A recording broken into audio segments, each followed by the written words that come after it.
The title of our topic is Ship Stress and Counteract.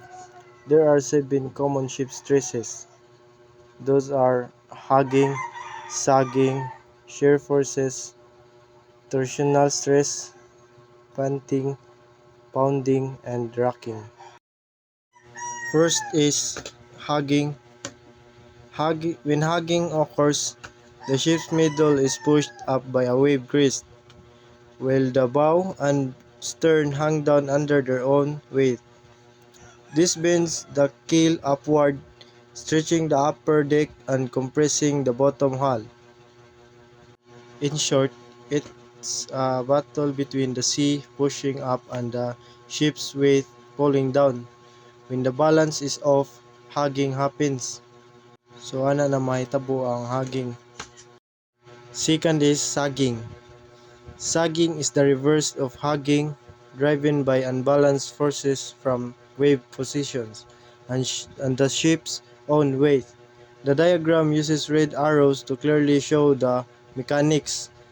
Upward buoyant forces lift the bow and stern, which rest on wave crest, while the ship's middle sits in a wave trough with no upward support, so its weight pulls the center downward, creating a dropping bend in the hull. Third is the shear forces. Shear forces are stresses that make adjacent sections of a ship try to slide or shift relative to each other vertically, like how layers in a sandwich might push apart if you press up on one layer and down on the next. The diagram shows how weight and buoyancy create these uneven forces, with lines tracking their distribution along the ship's length, plus links to related bending effects. Fourth is torsional stress. It is a twisting force that acts on a ship's hull along its length, like wringing out a wet cloth or twisting a pencil between your hands.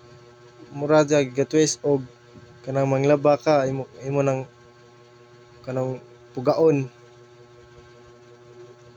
The diagram ang nag-use og orange arrows para makita nga ang barko nag-twist around its central axis. So dirita si kalima mao ang panting. It is a rhythmic back and forth movement of the ship's hull plates. Mostly doon ni siya sa bow or stern, where they flex inward and outward repeatedly. It happens because of pressure changes, design focus, and sea conditions. Next is pounding. Pounding is a violent, repeated impact where the ship's bow or the flat bottom hull sections slams forcefully against waves or the water surface.